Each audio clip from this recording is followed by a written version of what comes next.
Lamar, are you at a place where you can see the Q&A? I've got a second screen right here that I can pull it if I need to. Some of our guests like to see what the questions are coming in from people, and others wait for me to surprise them. So I'll just wait for you. okay.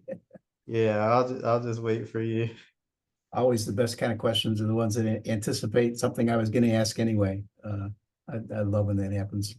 All right, I can pull it off. No open questions. I did pull up, I guess is what is the chat box. Yeah, chat is pretty much going to be Andy sending us reminders or tweaking something.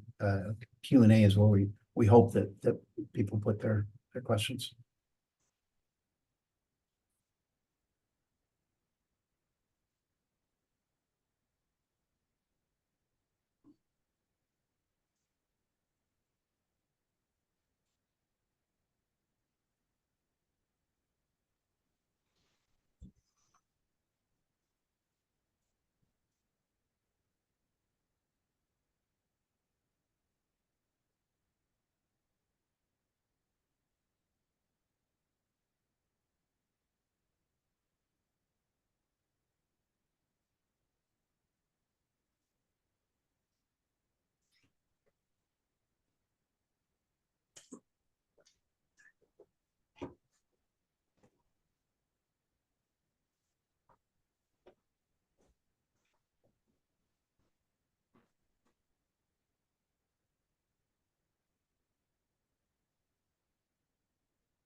Joe, are you go ahead and good for us to go ahead and start?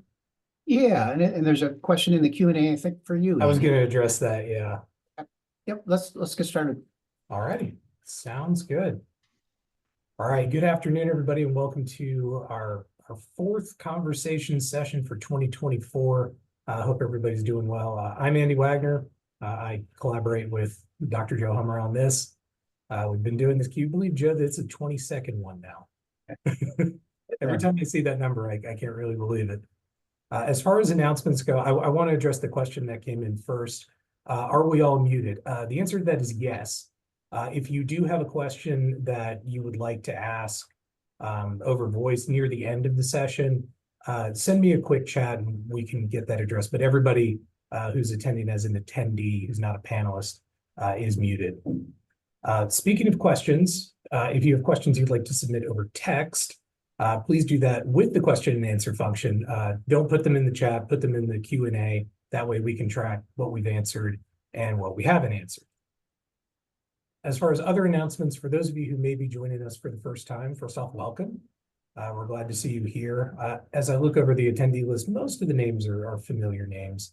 But in case this is the first time you're attending, what we'll do is Dr. Hummer will go over a series of questions. Most of the conversation will be from now until about 12:45, at which point we will go over to answering questions that folks have. After the session, later on this afternoon or sometime tomorrow, you'll receive another email, just like you got the Zoom link for this. You'll receive another email that has the PDH forms and instructions for claiming a PDH for this. If you have any questions about any of that, you can email me. My email will be on the slide at the end of this. Or you can email back to Nixite Operations. That's operations@nixite.org. Without further ado, I will turn it over to Dr. Hummer for him to introduce our guest. Great, Andy. Thank you, and welcome to everyone. We really appreciate your being here and making this possible. Thank you to our sponsors, our sponsoring companies for Nixite, and to our sponsoring councils, Strategic Initiatives Council and Young Members Council, Adam Fisher and Morgan Rosemont, respectively. We really appreciate your support. And I think Andy covered most of the good points about the procedure. So let me get right into it with our guest. Today we're talking about NCDOT with Lamar Sylvester, who currently serves as chief engineer. Lamar began his NCDOT career in June of 1995 as a transportation engineer associate after graduating from NC State University with a Bachelor of Science in Civil Engineering. Lamar served as assistant resident and resident engineer in Division 5 and had a brief stint working for Raleigh before he returned to NCDOT as airport project manager for the Division of Aviation. Lamar returned to the Division of Highways in 2005. He's held positions as estimates and claims engineer in the Central Construction Unit, State Roadway Construction Engineer, and State Construction Engineer before joining the Chief Engineer's Office in 2020 as the Director of Field Support and then Deputy Chief Engineer. Lamar, thanks so much for joining us. Good afternoon. Thank you so much for having me today. I'm excited about being with you and being on. We really appreciate it. You became Chief Engineer in October 2023, right? That's correct. And have you settled in yet? So that's a great question. I don't know that you could ever settle into the job of chief engineer. But I think for me, just with any position that I go in, somebody told me a long time ago, early in my career, that it takes you about a year to get comfortable and with any position that you transition into. And for me, I think that's about the case here now for this position. I've been here about going on the 11th month, I guess, coming into the 11th month now, and so just in the past few months, starting to settle in, I think, a little bit, and really kind of exhale some and just start getting a little bit more acclimated to the role. Naturally, with this role, there's a lot that goes on at NCDOT, and even after being here almost 30 years, you learn something new each and every day. And so just trying to continue to learn as much as I can and do as much as I can to support the team here. So what have been a couple of the biggest surprises in your new position? Probably for me, probably DocuSign, right? Just in how we do business and all the things that we do. When you think about everything from pre-construction through construction and operations and things like that, and working with our municipal partners and our contracts.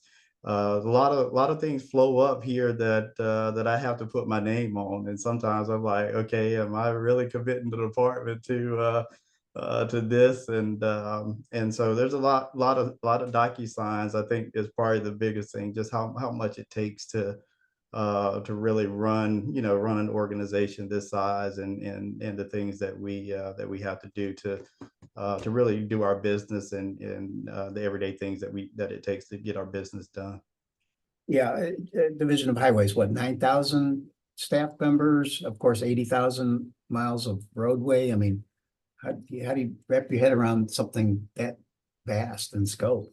It's hard. It's hard, and those numbers that you gave, they're very humbling. When you think about all that's riding on you and the decisions that you make, and it's a very humbling role to be in. And when you talk about 8,000, 9,000 people here with Division of Highways, and just the decisions that you make and how it impacts their work life and their work environment. And you think about the 80,000 road miles and all the people that rely on our transportation system, and making sure that they can get to and where they need to do business and school, and goods are moved through. It's a lot to think about, and it's really humbling to know that you're involved in really making a difference with people and the transportation system.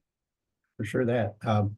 So you must get pulled in 1,000 directions every day. How have you learned to manage your time and not go crazy with that? Yeah. What I say is I got a great staff that really helps me with that, and making sure that that I'm taking care of and doing the things that I really need to do. And you know, a lot of that would comes in having to delegate things down to different people. And I'm not the best at delegating, especially as I come into new roles. I'm really kind of hands-on and like to learn some of the intricacies of what we do. But as we talked about, with all the different things that it takes to run this, you know, to run this organization and do the things that we do, it's hard to get down in depth in the weeds and into a lot of different into everything. And so that's why just have to rely on staff. I've always been a proponent of making sure that we can make decisions at the lowest level possible. And I've always tried to empower my staff to not be afraid to make the decisions and allow them to do what they do and do what they do best. And so I probably drop a lot of balls each and every day and trying to keep it all going. But the team, they do a great job in picking up the balls and making sure that everything runs seamless. Keep juggling. Yep, yep. So what have been your big initiatives since you've been chief? Is there one or two things that you've really tried to push? Well, you know, I think for me, when I was coming into this role, I think one of the main things was just really trying to make sure that there was consistency as I transitioned in. And naturally, Chris Peoples, our COO, had this role before I did. And you know, there was a lot of great initiatives and things that we were moving along. I came down, as you mentioned, down to the chief's office in 2020, February of 2020 to be exact. And so right in advance of COVID. And so times were challenging back then, and trying to, you know, learning my new role and trying to be a part of solutions and things that we were dealing with at the time. And happy to say that we've come a long way since that time. So for me, it was coming into this role. The biggest thing was just trying to make sure that that transition was easy, and that we, you know, that everybody could continue to do business across the agency as we've always done business. And so that was, I think, the big piece for me coming in. Um, you know, just again, just trying to make sure that we had stability and keeping things moving forward. Coming into the role, my first thing and the biggest thing that I wanted to do was to listen. You know, again, and empowering our people to make decisions and to do what they do best. Our team knows where the issues are and what's going on.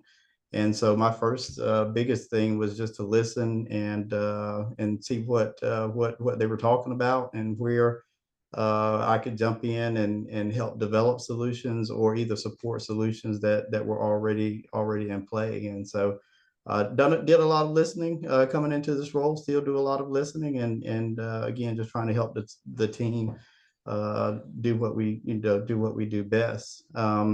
So I think one or two things, I think for me, when you talk about you know, what are some of the things that initiatives or things that I want to do, for me, it's really in the conversations that we have, really talk about what your focus is.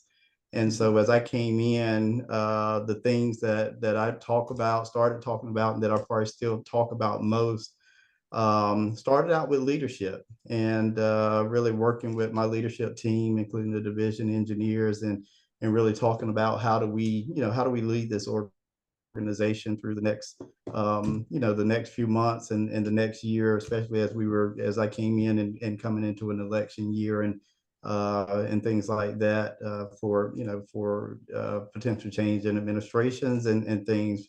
Sometimes people get antsy about that, even though it doesn't affect most people here at NCDOT. But just talking about how did we lead through this next, you know, the first 12 months, and I think we've been working together as a team to really do that. So I talk a lot about leadership and developing the next leaders for the organization, making sure that we are developing our leaders and making sure that the organization has great leadership in place. Naturally, we talk a lot about budgets. So I talk a lot about budgets. And again, coming out of the COVID years and dealing with some of the budget challenges that came along during that time, and even some of the things that we're dealing with now. We just talk about budget and really looking at how we can make sure that we're monitoring budgets and making the best estimates that we can and to ensure that that we can continue to deliver the program that we've got. Probably another big one that I've talked about a lot is schedule. And to me, schedule and budget, when we talk about delivering of our program, schedule and budget really go hand in hand. And so really just talking about how do we make sure that as we're setting up projects and doing our projects that those projects are that we have set the right schedules for delivering those projects through the pre-construction phase, through right-of-way, utilities, and right on into construction, making sure that we have the schedule that works for that project. No project is the same, if we come into a project, no project is the same. And so really challenging the team to really make sure that we develop the right schedules for those projects. And when we talk about things like that and schedules and projects and how we do it, some of those things you won't see immediately, but as it takes whiles for some of those things to go in. But I think as we stay the course and making sure that we're focused in on those things, then we'll see the benefits of a real aligning schedules to make sure that we've got the right schedules for projects. Another thing that I've been talking about, the quality of the product that we deliver, and this is one of the things that I chimed in with the divisions a good bit, is that we've always talked about let schedules and meeting a let date. And, I kind of talked about a manufacturing process and that, when you produce a product, you want to make sure that the consumer gets the best product and that it's good for them. They can go out and use it. And so the same thing with what we deliver and making sure that the product that we deliver, whatever phase that you're in, the product that we deliver is the best product and that we got good quality there. And the last but most important thing is safety. Talk about a lot about safety. And again, one of the things coming in, being in this role and safety is always our top priority, and making sure that every one of our staff that comes in each and every day, that they can go home every day, and also the public that uses our facilities, making sure that they can safely travel through our facility. And so we talk about a lot of those things. So to me, I think when you talk about when we talk about initiatives and things that are important to me, those are the things that I talk about probably the most. And so those are part of the things that we try to focus in on. Excellent, excellent. And I've got some follow-up questions on several of those, as you know. But before we get to that, I want to say congratulations on being the first African-American chief engineer at NCDOT. Superb. Has the idea of that, of being such a groundbreaker, really settled in with you yet? It's hard to settle in, and I think a lot of that is just my personality, right? I'm really like an engineer, or most engineers. I'm really an introvert, and so I don't like a lot of limelight and to be the focus of attention. But I am truly honored to serve in this role. And when I was asked to serve in this role, naturally the biggest honor of my life. And with that, again, as you say, being the first African American to be in this role, it does come with some weight on it, and I think that's just about me for being in really any position that I'm in, is really wanting to make sure that I show up and do a good job. And so that's always in the back of my mind. And so I try not to put too much pressure on myself with that, but it's a great honor, and I don't take it lightly. Yeah.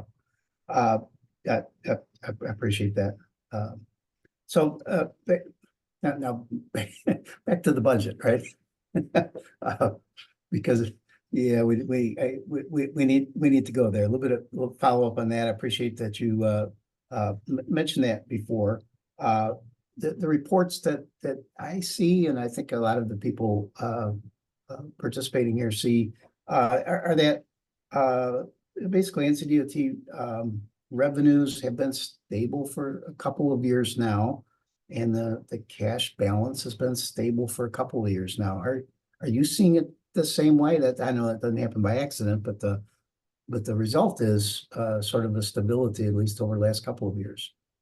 Yeah. I mean, I think when you look at revenue, it has been stable, and I think it will continue to be stable. I think, with North Carolina and the robust economy that we have, population growth and things like that, it's really helped to make sure that, I think in our revenues are stable for us. I think when you look at individual, especially when you talk about fuel consumption and things like that, I think when you look at individual, as I hear, individual consumption maybe down, especially when you talk about more fuel efficient vehicles and things like that. But with the robust economy that we have and the population growth that North Carolina experiences, with people coming in all the time, it offsets that downfall where people are not buying as much fuel and contributing as much through the gas tax. And so, things have been stable, and I think they look to be that way, as we move forward. But on the cost side, right, the cost of projects and the components of that, of course, the right of way and the utilities and probably a lot of different components there on the cost side seem to be inflating dramatically over the last couple of years.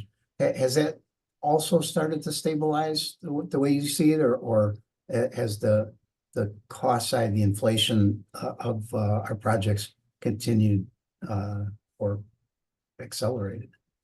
Well, I think you see some stabilization, just depending on in some of the markets that you talk about and some of the materials that we talk about. As we all know, that coming out of COVID, we saw historic levels of cost escalation, nothing that we've seen before, and so we can continue to see some of that. We're talking about some of the asphalt prices here over the past several months in the past year, and it seems to be liquid AC seems to be about the same place for us. So that's always a big indicator for us, because some of the volatility that you see with petroleum products and things like that. And so it seems to be stabilized a bit. But yeah, so that's been a challenge for us, and really, how do we really deal with the cost escalations as it comes to projects, and making sure that we can, keep projects moving and keep projects going. And, from our STIP, it's got to be balanced and fiscally constrained and those things. And so, absent of additional revenues different revenues to make up for those cost escalations, then we always have to, look at making adjustments and how we do business, and how we can, so we can account for those things.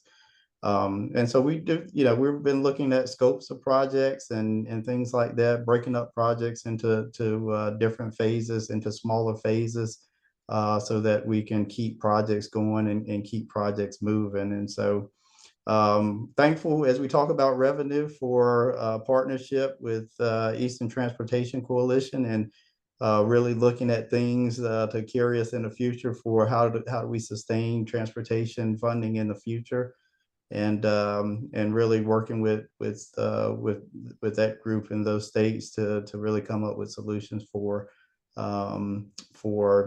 transportation funding, to ensure that we do continue to have funds to deal with the cost increases, and be able to deliver the projects that we have. Right, because without that, really, if costs continue to escalate, at least to some extent, and revenues stay flat, what we're really looking at is project delays, or maybe even project cancellations. And Right. And, as we're going through development of the step, the next step right now, and, that we've talked about it and know that we have some areas that in the buckets where those escalations have led to some, places where we don't have ample funding to carry, to look at all the projects that we've had in the step. And so going through and again, looking at how do we review the scope on those projects and how we can break those projects up. But just like you say, as the STEP unit continues to go through that process,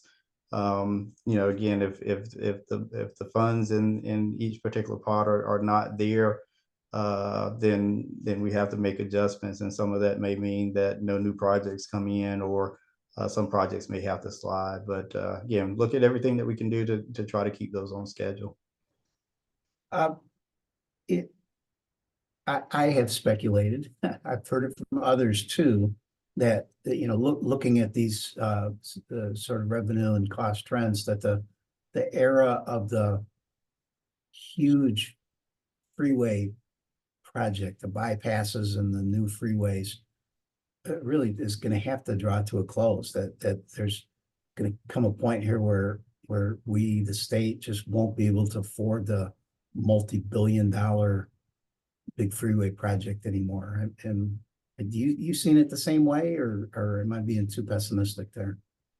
Well, we've like you said, when you talk about loop projects, we've built a lot of loop and major projects like that over the years. And I remember back when I started out as an assistant resident, one of the first projects that I had was a section of 540 in North Raleigh near the airport. And back then, a large project, $30 million, maybe a couple miles, one interchange in that, and that was a large project back then, for getting things done. And so definitely the sizes of our projects have gotten bigger, and a lot bigger. And so, I think as we look at how we do business, I think one of the things is really looking at how do we get some of those larger projects back down to some smaller, more manageable sizes, like we used to do when we started out building these loop projects. And so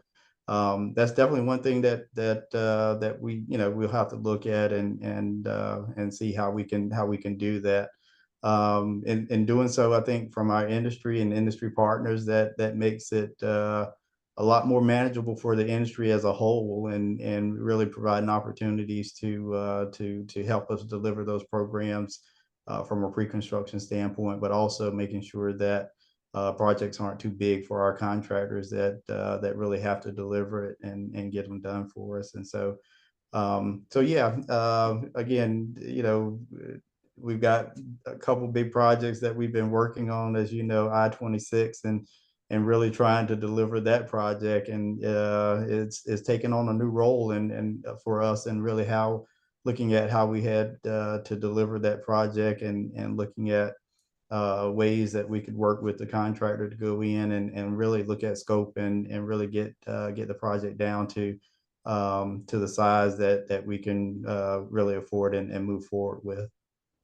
Yeah, I mean, I-26 is certainly a kind of an extreme example, but it's been 35 years so far in the planning and environmental process, and we're not to a groundbreaking yet on that one. And again, that is an extreme, but it kind of illustrates the point that a lot of people make, that not only NCDOT, but in the US in general, but planning and environmental process is just way too long and way too difficult on a lot of infrastructure these days. How do you see it? Well, I think I look at it that every project has its own challenges, and though I wasn't involved in all 30 years of I-26, I've heard about a lot of the challenges that it has. And so I think, as an agency, we do good with really dealing with the challenges of each project, and really trying to navigate through those, and make sure that we're working with our industry partners and also with the locals, because ultimately the project is their project, and working with them to make sure that that the project meets their transportation needs. And so sure, lot went into to that for I-26. But I think Secretary Trogdon, back when he was here, I think he initiated the process of really looking at that whole environmental process and being able to deliver EISs in 3 years, EAs in 2 years, and then CEs in a year. And I think on average, when you look at that, if you look at if you look at the record on that, I think on average we're hitting those targets on average. But like I said, with some projects, they have challenges that we have to really navigate through and really try to get delivered. Yeah, yeah, good, good.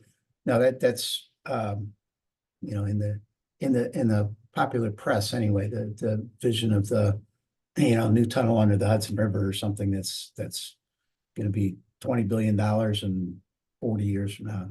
Let's not do that. Let's flip the script a little bit, and soon we will get to cut a ribbon for the new NC 540 in southern Wake County, 18 miles, I think, of a brand new freeway, toll road. The flow chart literally has 1 million boxes. To me, this is miraculous when something that big, we actually get to open it, and it's going to carry traffic. But I guess my whine here is that we don't do enough to celebrate these miracles. Where are the parades? So do you agree that it's almost miraculous, and can we pump up the celebration a little bit? So I'll throw in my personal experience with really this section of 540 that we're about to open, and it really goes back to my time on the training program when I was in roadway design, and this is going to show my age, right? But when I was in roadway design on the training program, one of the assignments that I got while I was there was actually working on coloring with pencil, colored pencils, hearing map for public hearings that on this section of 540. And so as this project came along, and as they started on construction out there, it really brought me full circle in my career, and where I started from on that project, and really being able to excited about being able to see this section as it takes us to I-40, seeing that section being complete. And so yeah, I think that's worthy of really celebrating and getting excited about. Again, going back to the community that that facility serves, and the people there that'll be impacted by it. They've needed transportation solution, and we're able to deliver it to them. And so from our standpoint, that's a great thing. That's a great day. Anytime that we can deliver, a community of transportation system, especially one of the magnitude that one is. And so, for Wake County and as a whole, and even for a region, that has regional statewide impacts. And so it's a great thing. And so, yeah, I think we should celebrate. And one thing, a plug for Turnpike, I think they do a great job with getting people involved as they're completing projects, and getting them out there with, I think I call it the trots, and their walks and runs and things like that, allowing the people to get on the facility before it gets open. I think builds a lot of excitement in the community about what we're doing. And so they've been great about doing that on all of their projects. And I think over the years I've seen where we do it, at least I see it more than what we used to see it in the past. And I think, again, our comms team does a great job in working with divisions and the locals and everybody to look at opportunities to go out and celebrate projects. So your colored pencil exercise was one of those million boxes in the flow chart. And if you wouldn't have done that, we wouldn't be cutting the ribbon today, right? That's exactly right. That's exactly right. Back then, I never knew, coming in, early engineer at that time. I was like, really, is this what I'm doing? But to see the impact that had, and knowing the Yeah. process with hearings and people being able to come out and hear about projects, it was great. It is really amazing. So kind of ties in this next question I have, that uh, I really appreciate NCDOT as an employee, as somebody who joined this organization mostly because of this, that we really do have a culture of innovation, that NCDOT is on the cutting edge, maybe not first out of the box all the time, but if not, we're not first, we're second or third among the states in so many different ways. I appreciate alternative intersections, interchanges, of course, but the numerous other ways that somehow, and I'll say you all up at the top, management, and then the political leadership, somehow creates this culture and kind of lets us innovate. So, how have we done that? And the better question is how can we maintain that going forward in the next few years or few decades? Yeah, I think we've done it. One, NCDOT, we are um, great, I think, at really building relationships, right? Building relationships with our industry partners, and making sure that they come along. I think we do a great job at making sure that the locals are involved in what we do. Again, the legislature, making sure that they understand what we do and why we're doing it. And so I think we built a lot of trust out there, and so people trust that we're going to be able to do and deliver what we say we're going to do. And so that allows us to really, like you say, be innovative in some of the approaches that we have to things. And so I think we work with a lot of people, a lot of industry. I've been fortunate to be a part of ASHTO, a lot of ASHTO committees and things like that, and we learn from each other. And one thing that I'll say is as I started coming in to those ASHTO meetings and ASHTO in earlier in my career, I learned then, how North Carolina is viewed across the country, and really, like you say, and being an innovator when it comes to transportation. And so I heard a lot from a lot of states about what North Carolina had done and how we had participated in different things to really advance transportation across the country. And so my hope is that we can continue to do that. We have a lot of talented people here at NCDOT, yourself included, that do a lot of out of the box thinking about how we can do things and bring in solutions to some of the issues or concerns that we have. And so my hope is that we continue to be good partners with the people that we built partnerships with, and TRB, working with NCHRP, and all the others that we partner with. Again, legislature, our board gives us great support, that we can continue to be good partners and really work collectively with the industry. Not just here in North Carolina, but other states to really make sure that we can advance our transportation system. Good, good.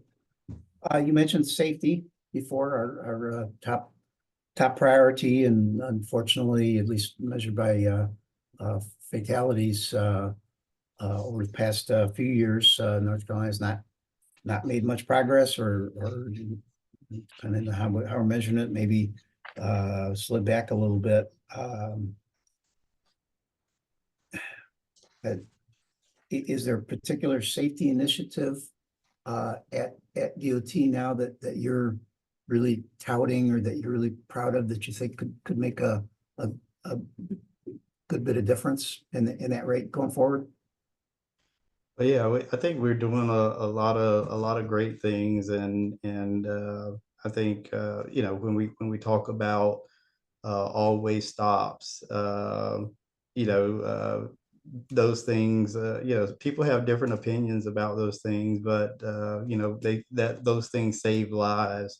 When you look at roundabouts and even reduce conflict intersections, a lot of great things that we've started, that we've invested in and really tried to add to our toolbox to really make sure that we're doing our part and really trying to address safety. And so I think, as continuing to utilize those tools and continuing to look for other opportunities or other tools that we can do to enhance safety is always a priority for us. And again, like I said, it just goes back to the great team that we have here at NCDOT. Again, and just really allowing the team to be innovative and think about how can we address some of the problems and some of the issues that we see. Naturally, work zone safety is a big one for us, for workers and for the traveling public again. And so we've got some initiatives related to work zone safety, to really to help us with safety in work zones. And one of those things that's big and new for us right now is our blue light radar trailers, where radar displays speed, and if you're above speed limit, blue lights flashes. And so trying to make sure people are aware that we're out there, aware of where they are, what their speed is, and so that we can make those facilities as safe as possible. One of the things that we've been talking with the industry about lately is how can we use full closures instead of just lane closures, and how do we look at projects for the opportunity to do a full closure on a road for safety benefits. And so definitely exploring that. Business 40 in Winston-Salem, a good model for that, where years ago it would have been unheard of to shut down a business route in the middle of a major city like that, shut it down for years. But knowing that, taking that to the again locals, and the locals made the decision for that. When we gave them the option, they said, hey, shut it down, get in there, get out, and do what you need to do. And so it helped us to deliver it quicker, but it made that project a whole lot safer than having to construct it under traffic. And so looking at things like that and talking about things like that, definitely things that we need to continue to do and continue to promote, for moving forward. One of the things that was, again, with support from the legislature, there was a bill passed for requiring work zone safety as a part of the driver education program. And again, that piece is focused strictly on work zones and making people aware about safety in work zones. So I think there's a lot of things that we're engaged in right now, to really talk about safety and to really deal with safety. Good, good. I got a good question in from a participant, and I'm going to restate a little bit, but basically, are there safety initiatives from Europe that we might be able to borrow, because they do have better safety records than we do in North Carolina, or really most of the states. So anything particular come to mind that we could borrow from one of those countries? So here's where one of those moments that I tap into the team and really tap into the team and team knowledge. And so, Joe, I'm gonna jump back to you, because I know you've done a lot of research different systems and what's going on around not only the country but around the world as well. And so I'll take the opportunity to throw back at you and see how you would answer that question. Oh, that was, I walked right into that one, didn't I? Good delegation there, Lamar. There you go. Roundabouts are right at the top of the list, of course. And I've always enjoyed driving around in Europe and looking at the roundabouts that they use for speed management. Basically at the entrance to a town or a built-up area, we have a roundabout for no particular intersection reason, but it's almost like a horizontal speed bump to get people slowed down to a new speed realm as you go into a town or a built-up area. So that's comes to mind right away. That they do that kind of thing. Yeah, there's undoubtedly a longer list, and we should be, I think, looking actively at Europe, at Australia, at Asia, wherever we can find good ideas that we can borrow or steal. Yep, good. Yeah. Good. I agree. Anything that we can do to enhance safety, then I think we need to be borrowing it and looking at it and seeing how we can incorporate those things. Yeah, and that leads me into that a lot of us have the observation that drivers are worse. It sounds like an old man gripe there, but that speeding, distracted driving, under the influence driving, maybe because of COVID, maybe other reasons, but in the last several years, that driving behavior has gotten worse. So I know that's not quite your role with Division of Highway, but of course, Division of Highway, we need to partner with and encourage the other parts of DOT that work more on drivers. So any thoughts on that, how we can help our partners to rein in the bad driving? Yeah, so I think for me, Joe, like you said, I think it takes a great partnership with DPS, and we've got great support, as you know, from State Highway Patrol with our Hawks program and things like that, and so I think it takes everybody really having those conversations and talking about ways that we can do better. And again, as we talk about the blue light trailers, I mean, a great partnership with State Highway Patrol in them securing those blue light trailers, allowing us to bringing them out on our projects in our work zones, and really allowing us, the department and the contractor, to move those things around to see where we can best be suited to really try to affect traffic. And our hope now in the next phase of that is really to collect some data from those things and see how we can take that data to really influence some discussions that we may need to have. But I think when we all see it when you're driving, you see somebody phone up or doing other things and things like that, or you see somebody that just flies past you, seem like 100 miles an hour or something like that. And I think the thing that I would say is every person that we see that may be distracted, or speeding or whatever it may be, is really a part of our community, right? And so somebody's brother, somebody's sister, mother, dad, father, cousin, aunt, uncle, neighbor, it's somebody's, it's a part of our community. And so I think for me, what I always say is, what are the conversations that we are having outside of the four walls of NCDOT?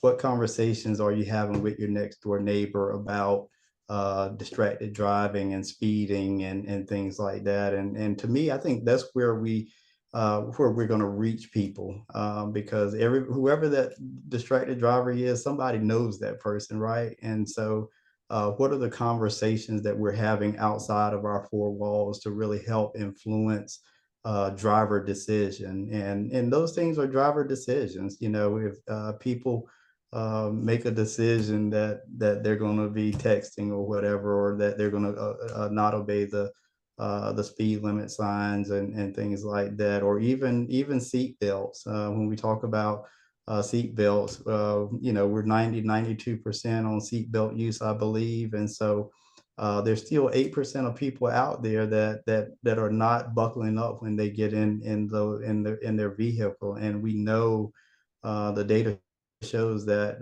when you're buckled up, you're absolutely safer in that vehicle than when you're not buckled up. And so I think that's, for me, is really a challenge to all of us to really take it to really make it personal, take it outside of the four walls of just work and the things that we do here, as an agency, or as a transportation industry, but make it personable and talk to people.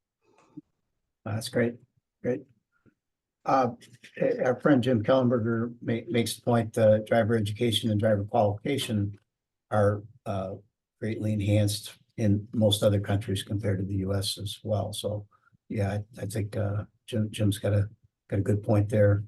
Got another more or less of a comment in the Q&A that this person wants to remember. Instead of using colored pencils, he was using motorized erasers to modify Mylars back in the day. So I've seen some of those as well. yeah, we've been around a while. We've got a couple minutes left. If you have a question, put in the Q&A, and we'll have a chance to get that answered. Lamar, we lost your picture. Are you still there? Can you hear me? We can hear you. Yep. We lost your visual, but I think as long as we can hear you. Not sure what happened with the camera. Let me see if I can get it back going again. There we go. Yep. Okay. A little bit about workforce and for our younger members who might be watching here today before we go. Some people might view working in highway industry as old fashioned, right? It's where grandpa used to work. So are we as an industry, or even Division of Highway, still able to attract the best and the brightest of young planners and engineers? I would say yes. Being personally involved with the TEA program, I see the people that we bring in through that program, and we're absolutely attracting great talent and bringing them into the organization.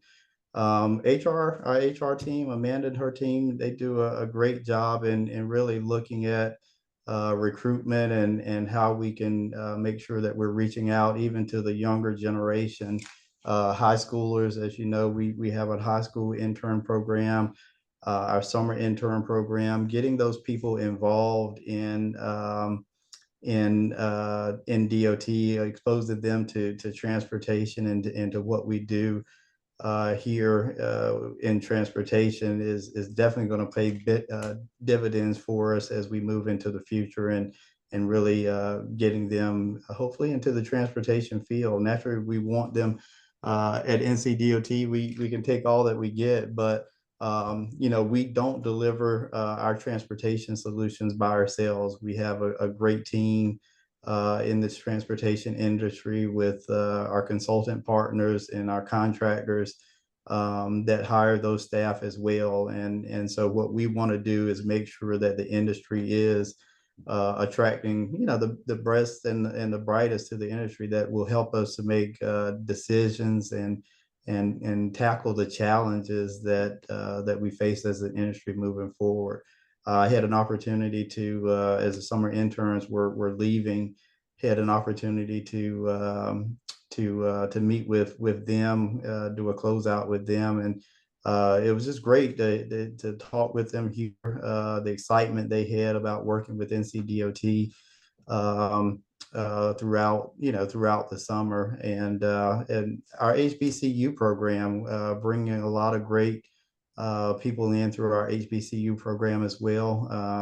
In a meeting with the secretary yesterday, we had two dynamic individuals from our HBCU program that got up and presented and really talked about their experience here at NCDOT, and so great talent that we're attracting here at NCDOT. And I think one thing for me is here lately the vacancy rate is slowly trending down.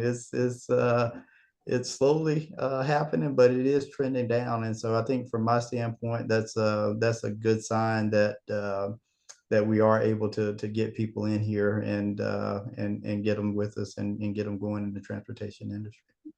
Good, good. We had a question a few minutes ago along these lines, asking about the diversity of different majors that we need to hire these days. TA program, and I think just for most of our spots. Any comments on that? Yeah, I mean, I think naturally when I came around through the TEA program, probably just about everybody that came in with me was probably a civil engineering major, right? And so, but we've seen a lot of different disciplines that work well with what we do here at NCDOT. And they can make get acclimated to how we do business and the things that we need to do, and they make a great transition in here to being productive staff with us. And so when you look at the department, and I tell people this all the time that really don't know that haven't experienced NCDOT, but when you think about it, we hire we've got just about every type of position here within the department that you could want or that you could want to help us deliver this. When we talk about in the environmental and archaeologists and historians, those people that do those things. And so we can really accommodate about anybody. If you want to work at NCDOT, then we can find a spot for you. Lamar, I think you were the first person to rise to chief engineer that took one of my classes back in the day. Yeah, so thank you for that. But besides taking my class, what do you, looking back at your career path, what do you think really helped you to earn the promotions that you've got and achieve the chief engineer level? I think for me, every position that I've been in, I've tried to be Lamar, and coming into this position, I wouldn't take it if I couldn't be Lamar. And for me, Lamar is service with a smile, right? Willing to get in there, roll my sleeves up, and do whatever it takes to help move to help this agency move forward. And so I think that's really what it's been about, is really building relationships that I built in 1993 when I was a summer intern with NCDOT down in Division I. I still rely on those relationships today. And so I just come in and again, just want to be a part of the team and work hard and learn as much as I can about the agency and how we do business, and really build relationships. I think that's the biggest key is how can you work hard, solve problems, bring solutions to the table, solve problems, and build relationships in doing that. And so I think anybody that really wants to advance at NCDOT, and anybody, I'm just a witness. I came from Elizabeth City, North Carolina, Pasquotank County, and if I can do it, if I can be chief engineer, then anybody that desires to do that can be chief engineer and sit where I sit. So that's the great thing about the opportunities here at NCDOT. I doubt that's exactly true, but I appreciate the sentiment there. We got a couple minutes and it's a couple of good questions come in right at the end. So very quick, if you can, we got a question about this person wondering, we encourage PE license, but don't provide extra dollars for that. And I think we used to do that. So what's your opinion about adding back the bonus for engineers that obtain a PE? Yeah, I mean, I think it, like you said, that was something that we used to do, and I think it's just a conversation, again, another piece of the conversation that we need to have. And so we can definitely with management sit down and have that conversation and talk about it. So I appreciate whoever brought that question forward. I appreciate that question. One more along the same lines, and we'll be out of time, but does NCDOT have an educational assistance program to help somebody, like, for instance, move up from highway maintenance worker to get a degree and eventually move into engineering? That's a good question as well. I don't if they were referring to providing educational assistance with like a community college or a university or something like that. I don't know that that we have a program like that, but again, we'll definitely have that discussion with management and with HR and talk about options for making sure that we can help our people get through and get to where they want to be. That's a couple of good ones right at the end there that came in. I really appreciate that. Yeah, those are great questions. Yeah. We're out of time. Any last closing thoughts, Lamar? I appreciate the time and really for having me up here. Again, I am truly honored to not just be chief engineer, but really be a part of this organization. Over my career, I've seen us do tremendous things, and we've come a long way from the colored pencils and things like that, and we're still making great strides in transportation and really being a leader in North Carolina. And I still hear people talk about when they cross over into state lines. Oh crap.